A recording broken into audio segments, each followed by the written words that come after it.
Shalom. All glory, honor, and praise to the Most High God, Yahweh, in the name of his Son, Yahweh Shai HaMashiach, who the world ignorantly calls Jesus Christ. Peace and blessings to all the sincere brothers and sisters out there doing this work of the Lord. I wanted to do a quick breakdown or a quick lesson on what people consider UFOs in the Bible and angels/extraterrestrial beings. The Bible may be the most thoroughly documented account of extraterrestrial contact ever in written history here on Earth. You can go back to ancient Sumerian inscriptions from Babylon, and you actually see these discs with wings around them, and depictions of people flying. And you see the same thing in Egypt, where you see round discs that have wings coming off them. Psalm chapter 68, verse 17. The chariots of God are 20,000, even thousands of angels. The Lord is among them, as in Sinai, the holy place. So the Lord says that there's thousands and thousands of angels and chariots, which we're going to get into in a little bit. The idea of chariots. Again, this is all in the scriptures, this idea of these extraterrestrial beings and quote unquote UFOs, right? So the Lord says that he's among them, as in Sinai, the holy place. Sinai is the place where Moses got the commandments. Exodus chapter 24, verse 15. And Moses went up into the mount, and a cloud covered the mount. And the glory of the Lord abode upon Mount Sinai, and the cloud covered it 6 days. And the seventh day he called unto Moses out of the midst of the cloud. And the sight of the glory of the Lord was like devouring fire on the top of the mount in the eyes of the children of Israel.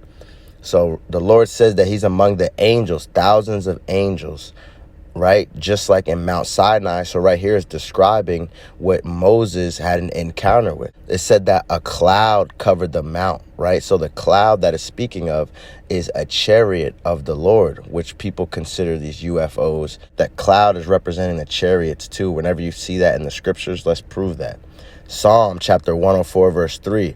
Who layeth the beams of his chambers in the waters, who maketh the clouds his chariot, who walketh upon the wings of the wind. These angels, they travel amongst the clouds, right? So whenever the Bible is referring to a cloud, it's referring to an angel, right? And that angel moves around in these chariots, which people consider UFOs. It would really break the mold of our current understandings of religion and understand that a lot of the things we thought were mythology were actually fact. Did the Catholic Church discover evidence of life on other planets? Or might it be the time was right for the Church to admit something it had known to be true all along? The Vatican has some of the most advanced telescopes in the world. They have some of the most advanced radio telescopes and transmission and communication equipment in the world. I think they know the same things our military-industrial complex knows, which is this is all very real, and that eventually it's going to come out. Ezekiel chapter 1, verse 16. The appearance of the wheels and their work was like unto the color of a beryl, and they four had one likeness, and their appearance and their work was as it were a wheel in the middle of a wheel. Ezekiel is describing the appearance of these chariots, of these flying objects. He says that the work was like the wheel in the middle of a wheel. Zechariah chapter 5, verse 1. Then I turned and lifted up mine eyes and looked, and behold, a flying roll. And he said unto me, What seest thou? And I answered, I see a flying roll. The length thereof is 20 cubits, and the breadth thereof is 10 cubits. So the prophet Zechariah is describing the flying object that he saw in the sky. He compared it to a flying roll. And then he went to go ahead and describe the measurements of that instrument. Verse 3, Then said he unto me, This is the curse that goeth forth over the face of the whole earth. For everyone that stealeth shall be cut off, as on this side according to it. And everyone that sweareth shall be cut off, as on that side according to it. So the prophet is saying that this is the curse that is going to cover the earth, right? And all that do wickedly, basically, are going to be destroyed in the coming of these chariots. If you look at the book of Isaiah, chapter 66, it describes how Christ is going to come back with these angels when the destruction of the earth is at hand. Isaiah chapter 66, verse 15. For behold, the Lord will come with fire, and with his chariots like a whirlwind, to render his anger with fury, and his rebuke with flames of fire. So it's a prophecy that Isaiah had concerning Christ, saying that during the return of Christ, he's going to come with these angels, thousands and thousands of angels, along with the chariots that these angels move around in, which people identify as UFOs, right? This is the way that Christ is going to return back. Safe to say, this is the best week ever.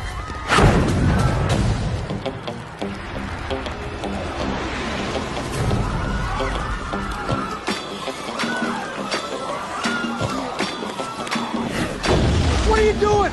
Run! It's really happening! This is a real thing! Nah, man. This is the real thing. Is it dead? That's not dead.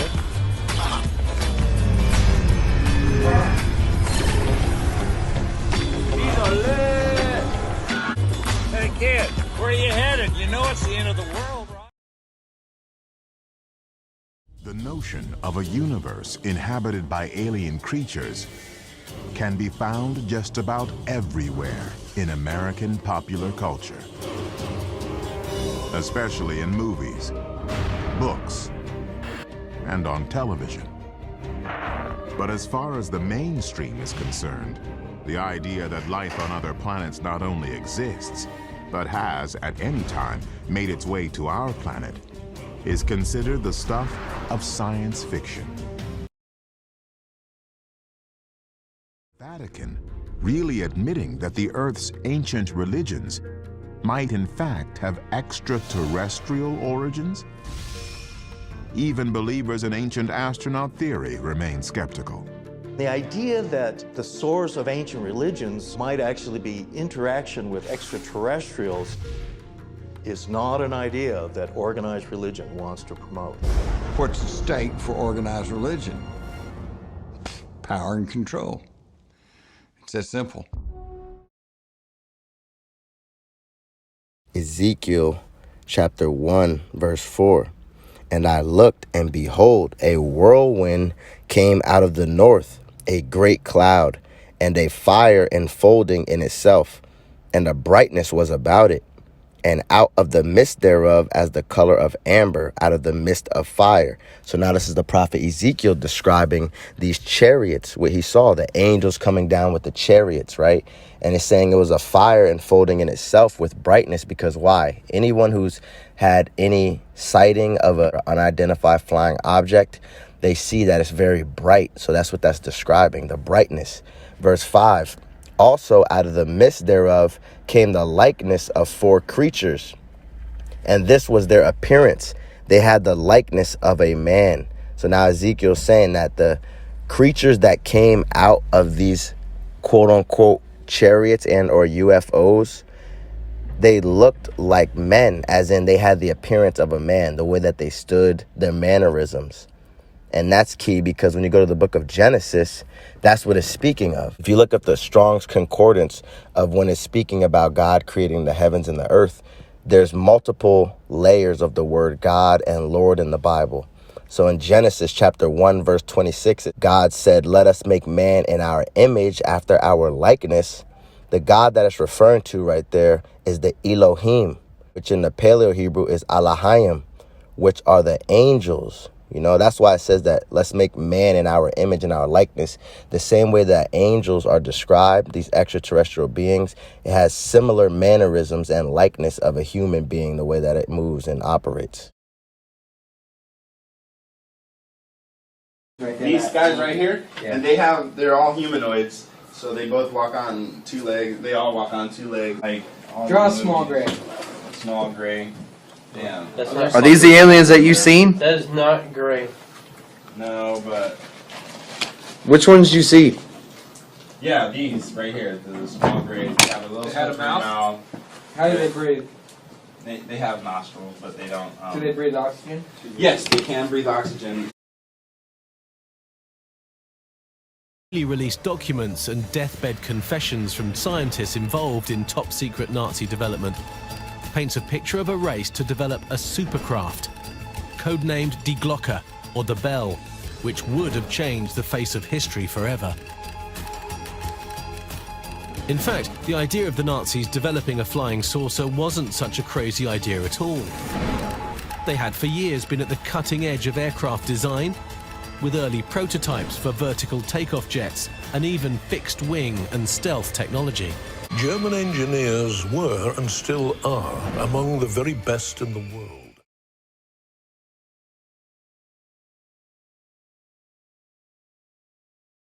There were some very strange, very unusual, experimental Nazi aircraft in the air before the war ended. All indications are the Nazis were ahead of all of the Allied nations in terms of technology. First-hand accounts tell us that from as early as the 20s and 30s, their technology far outstripped anything else on Acts chapter 1, verse 9.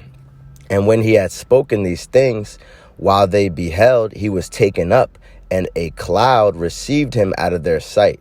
So this is speaking of Christ when he ascended up into the skies. A lot of people have this idea he was just floating and stuff, but what took him up there? It says that a cloud, and we proved before that whenever you see that in the scriptures, it's representing the chariots of the Lord, which are these unidentified flying objects. Verse 10, and while they looked steadfastly toward heaven, as he went up, behold, two men stood by them in white apparel, which also said, Ye men of Galilee, why stand ye gazing up into heaven?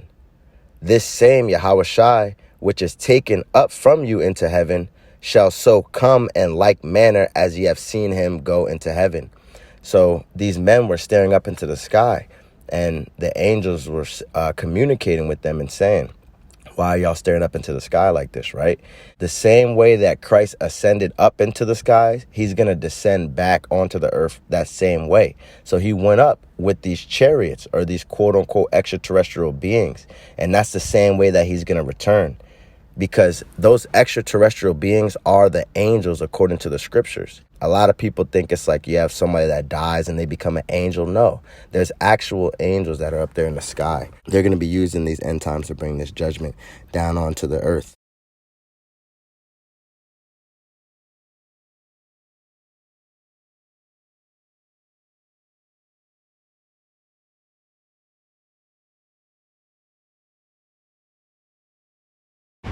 Would we be prepared in the event of a real-life close encounter?